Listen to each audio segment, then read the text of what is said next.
Welcome to Sleepy Historian, where old tales whisper by candlelight, and memories gently drift into dreams. Tonight, let us journey back to a time long asleep in history. Cleopatra, Egypt's last pharaoh, was far more than a beautiful queen. She was a master of politics, language, and power, navigating the brutal world of empires with unmatched intelligence and charm. Her life, entangled with Julius Caesar and Marc Antony, became legend where love, ambition, and destiny collided beneath the desert sun.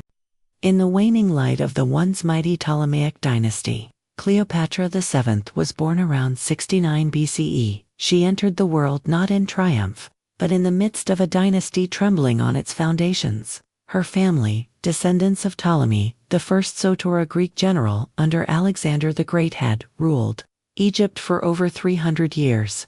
But as Cleopatra opened her eyes to this ancient land, internal rivalries and public unrest plagued the kingdom. And from the west, the Roman Republic began casting its long shadow. From an early age, Cleopatra shone brightly among her siblings. Her mind was quick, her curiosity unending. While other rulers of her lineage kept themselves distant from Egypt's native tongue and customs, Cleopatra embraced them. She studied ancient Egyptian and spoke at least 7 other languages, determined not just to rule Egypt, but to become part of it. When her father, Ptolemy XII, was overthrown and fled to Rome, Cleopatra was still just a girl, but those years left deep impressions. In the corners of foreign halls, she watched and listened, learning the power of alliances and the influence of Rome in Egypt's fate. Thanks to Roman intervention, her father returned to Egypt. Cleopatra came with him, stepping once more into the world of politics and courtly games. The young princess began to shape herself into the future ruler, absorbing everything, silently planning. In 51 BCE, after her father's death, Cleopatra ascended the throne alongside her younger brother, Ptolemy XIII. As custom dictated, the siblings were to marry and rule jointly. But tradition could not mask ambition. The harmony of their reigns soon crumbled. Cleopatra's sharp intellect and commanding presence unsettled the court. She was soon pushed aside by advisors who sought to control the boy king. Stripped of power, her vision for Egypt remained fierce and burning. Forced into exile, Cleopatra journeyed to Syria. Far from home, she didn't wallow in despair. Instead, she planned a queen without a throne, but not without a will. In the dim corners of foreign lands, Cleopatra prepared her return. She gathered supporters not with brute force alone, but with promises, diplomacy, and quiet strategy. The game had begun. Cleopatra's greatest weapons were not swords, but her intellect, adaptability, and charisma. She would reclaim Egypt not as a warrior alone, but as a player in the world's most dangerous political game. Though cast out, Cleopatra never stopped being queen in her mind. She was biding her time, not hiding, but evolving. The winds of fate stirred, and soon, Egypt would see her rise. In 48 BCE, both Egypt and Rome were caught in storms of change. Cleopatra had been pushed from the throne, while across the sea, the ambitious general Julius Caesar was locked in civil war with his rival, Pompey. The tides of fate were moving swiftly. Fleeing defeat, Pompey sought refuge in Egypt, but Ptolemy XIII, Cleopatra's younger brother and ruler, ordered his execution, hoping to win Caesar's favor by offering his enemy's severed head. Rather than praise, Caesar responded with outrage. To him, Pompey was still a Roman, a fallen enemy, yes, but a countryman. This murder was dishonor, and within that moment, a new opening emerged. In exile, Cleopatra saw her moment. She would return not with an army, but with boldness. She ordered herself smuggled into the royal palace in a rolled carpet, to be unwrapped before Caesar himself. Before Caesar, the carpet unrolled, and there she was, Cleopatra poised, radiant, utterly calm. It was not just a surprise, it was a performance, a declaration. She had returned. From that moment, something new began. A partnership, political and personal. Cleopatra knew she needed Rome. Caesar saw not just beauty, but brilliance and ambition in her. Together, they moved against Ptolemy XIII. The city boiled with conflict. The battle was swift, decisive. Caesar's legions and Cleopatra's supporters overwhelmed the opposition. As the tide turned, Ptolemy XIII tried to escape only to drown in the Nile's cold waters. The path to the throne was cleared. Cleopatra returned to power. Her new co-ruler Ptolemy XIV was little more than a name. In truth, she now ruled with Caesar's support and, with renewed command. This victory was not just a personal return. It marked the start of something far larger, a bond that would link to empires and shape the course of history.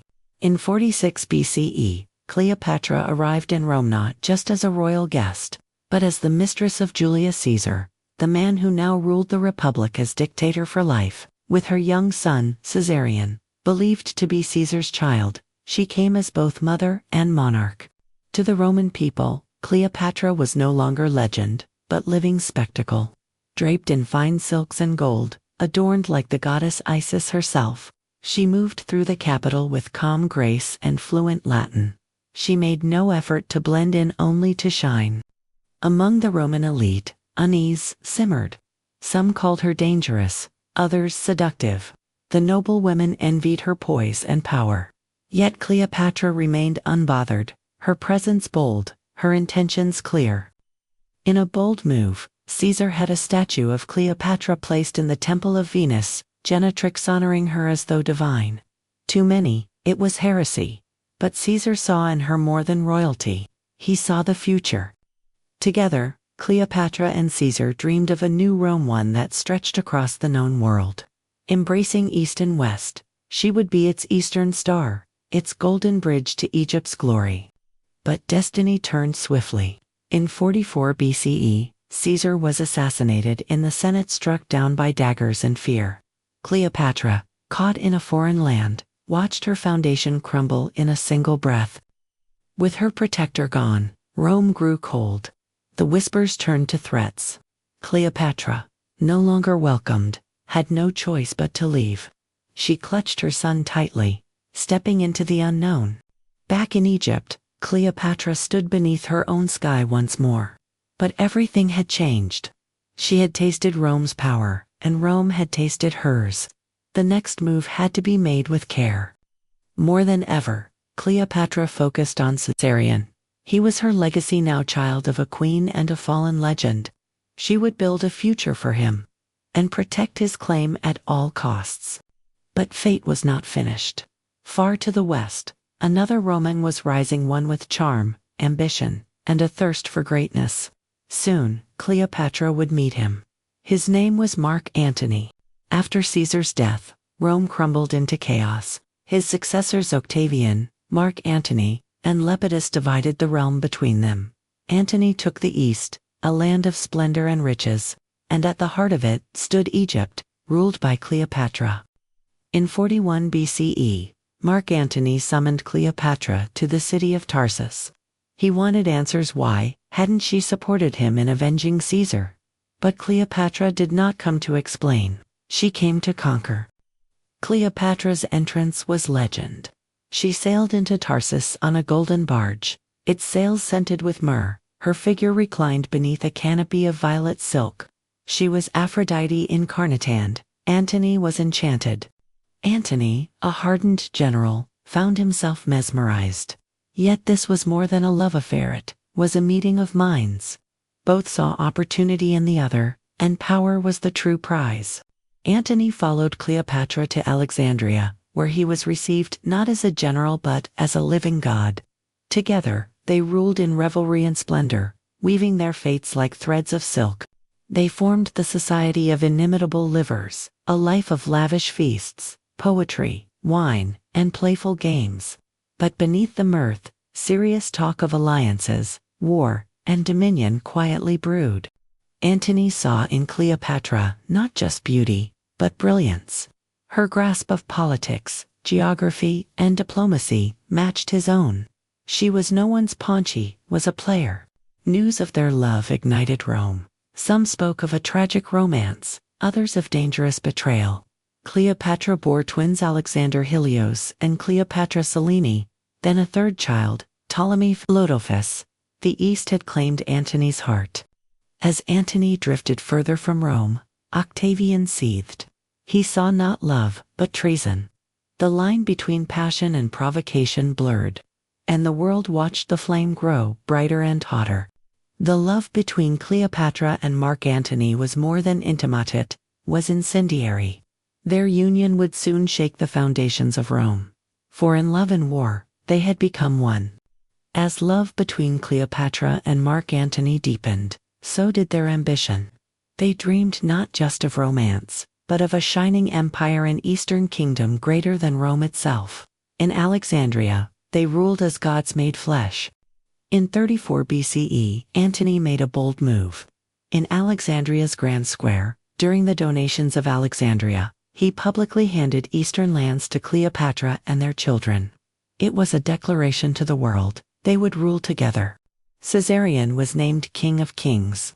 Alexander Helios, Cleopatra Selene, and Ptolemy Philadelphus were crowned rulers of Armenia, Media, and Phoenicia. It was a coronation of children and a challenge to Rome.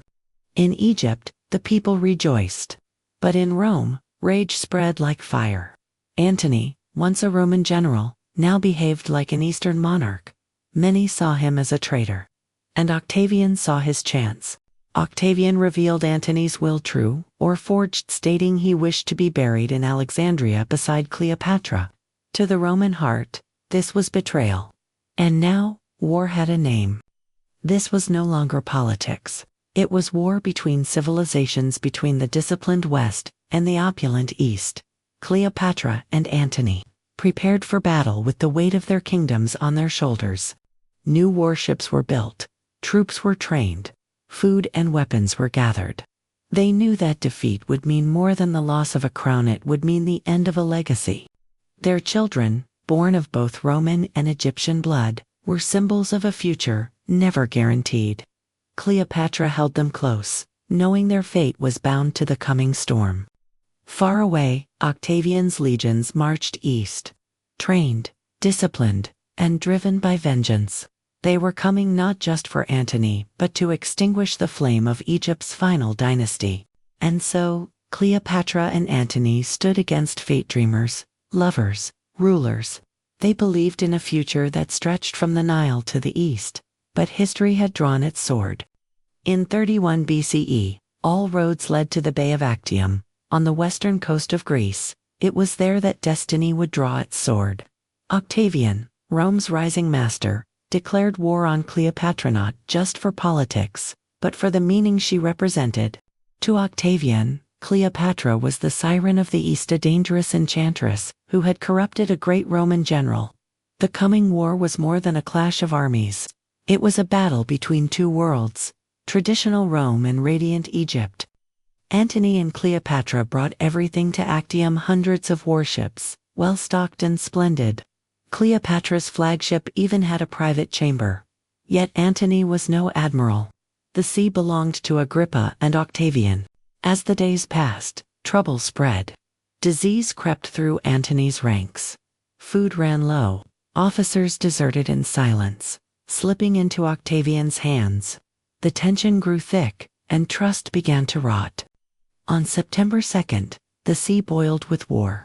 The two fleets clashed beneath a cloud-heavy sky.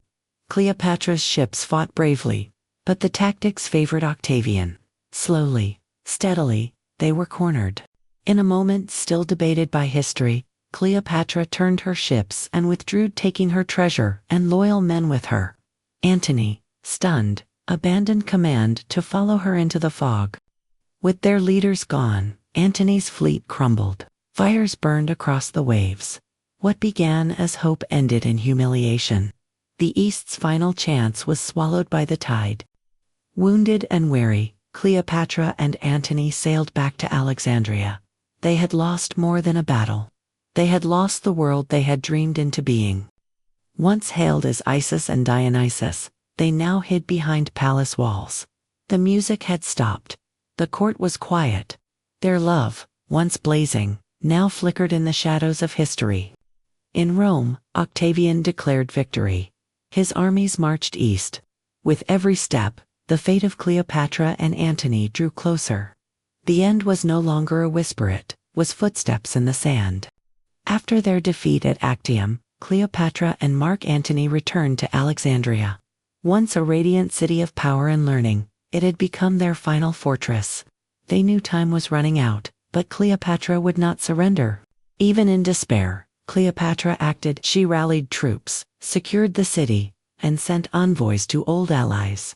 She tried to negotiate with Octavian not for her own life, but for her children's future, especially. Meanwhile, Antony sank into silence. Once a proud general, he now watched his world slip away. Betrayal and desertion spread through their ranks, and he drifted deeper into sorrow. One day, Antony was told Cleopatra had taken her life. Shattered by grief and believing all was lost, he drew his sword and fell upon it. But fate was not done with him yet. Antony did not die immediately. He was brought to Cleopatra, where she held him one last time. Blood stained the floor where dreams had once been whispered. She cradled him in silence, eyes full of sorrow. After Antony's death, Octavian entered Alexandria without resistance. He found Cleopatra regal.com, and unbroken. She pleaded for her children. She tried one last time to sway him. But Octavian was no Caesar, his heart was steel.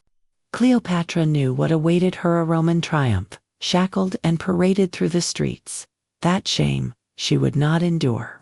The queen who once ruled empires now prepared for her final act. In her private chamber, with 2 loyal attendants, Cleopatra made her choice. A basket was brought. Within a tan asp, symbol of her dynasty and her escape, Cleopatra lay back in full regalia, her eyes slowly closing. With grace and resolve, she passed into legend not as a prisoner, but as a goddess returning to eternity. When Octavian arrived, she was gone. The last pharaoh had written her own ending. He had won the war, but Cleopatra had claimed the final dignity. In death, she remained After Cleopatra and Marc Antony's deaths, they left no throne, no kingdom, only children. Children who carried the blood of 2 worlds, born into legend but destined to walk through shadows. The most important among them was Caesarion Ptolemy, the 15th Cleopatra's son with Julius Caesar. He was once hailed as King of Kings, the bridge between Rome and Egypt, but that name was now a curse. When Octavian entered Alexandria, he saw in Caesarion not a child but a threat. The boy bore the name Caesar, and that was one Caesar too many. Quietly, ruthlessly, Octavian gave the order. Caesarion was executed in silence. The last true heir of Cleopatra and Julius Caesar vanished from history, his young life cut short by power, not by fate. The other children, Alexander Helios, Cleopatra Selene, and Ptolemy Philadelphus, were spared. They were taken to Rome, into the home of Octavia, Antony's former wife and Octavian's sister. Little is known of the boys. Alexander Helios and Ptolemy Philadelphus faded from the records. Their futures remain mysteries, whispers, lost in time's long corridors. But Cleopatra Selene lived on. She married Juba II, the king of Mauritania, and became queen in a Romanized African court. Her spirit, like her mother's, shone through. Selene supported the arts, built cities, and wove Egypt's memory into a new land. In this distant place, the daughter of Cleopatra planted the final seeds of her mother's dream. Cleopatra's children left no empire behind, but they left whispers in stone, fragments in scrolls, and echoes in the bloodlines of forgotten courts. With Cleopatra's death came the fall of Egypt's final dynasty. But it also sparked a debate that would stretch across centuries. Who was she, sorceress, seductress, or sovereign? Octavian, who became Augustus, knew that conquering memory was as vital as conquering cities. Through Rome's words, he made Cleopatra into a danger: beautiful, foreign, and manipulative. Writers like Plutarch and Dio Cassius painted Cleopatra not as a queen, but a seductress who lured Antony to his doom. Her intellect was downplayed, her allure exaggerated. In these accounts, her linguistic brilliance, Her strategic mind, her command of ceremony were lost. She became myth, not monarch, shadowed by her own legend. Only in modern times have historians looked again. They saw not a witch, but a woman, one of the few in antiquity to rule in her own right, on her own terms. Cleopatra wasn't just a queen, she was a master of imagery. She learned Egyptian, called herself Isis reborn, and used ritual as strategy. Her power was layered, intentional. Much of her vilification came not from her actions, but from her gender. A powerful woman was dangerous, and an Eastern queen, even more so. Had a man ruled, fought, allied, and loved as she had, he might have been praised. But Cleopatra was dissected, judged, and framed as unnatural. Though stripped of empire, Cleopatra lived on not just in records, but in paintings, plays, poems, and dreams. Her myth became larger than her life. Cleopatra died long ago, but her story never did. In every age, she is reborn, goddess or villain, hero or temptress. That, perhaps, is her greatest power, to never be forgotten. Though she passed more than 2,000 years ago, Cleopatra lives on not merely as a figure of history, but as a symbol woven into the fabric of human imagination. From temple carvings to Renaissance paintings, from Shakespeare's stage to the silver screen, Cleopatra has been reborn countless times, each image a reflection of the age that reimagined her. Sometimes she is painted as a temptress, other times, a tragic lover, or a rebel queen. Each version reveals more about us than about her, but all keep her memory alive. In a world ruled by emperors and patriarchs, Cleopatra ruled. She loved, she lost, and she chose her ending. No one wrote her final chapter, she claimed it for herself. Her legacy lies not only in beauty or myth, but in brilliance and bravery. A woman of languages, of learning, of strategy, whose crown was earned, not inherited. Who did she truly love? Was the asp real? How clever was she? Truly, the answers may be lost, but perhaps that's why she remains eternal. Mystery is the breath of legend, not just in history books, but in dreams, in poems, in the hearts of women who refuse to be forgotten. Cleopatra lives on, not as a relic, but as a whisper of power. Somewhere between truth and myth, she walks, neither saint nor villain, simply human and unforgettable. Perhaps that's the truest power of all. Cleopatra may have lost her kingdom, but she won the one throne no conqueror can claim. The throne in the imagination of the world. And so, from the shadows of history to the light of art, Cleopatra continues to reign. She speaks still not in words, but in wonder. She is the queen who never left. Cleopatra's story did not end with her death, it began. As Egypt's final pharaoh, she defied empires and shaped history with grace and brilliance. Centuries later, she remains a symbol of power, mystery, and allure, a queen who, though gone, still reigns in the hearts and imagination of the world. Tonight's story comes to a close. If your eyes have gently shut, then I wish you a deep, peaceful sleep. Until we meet again in the next dream.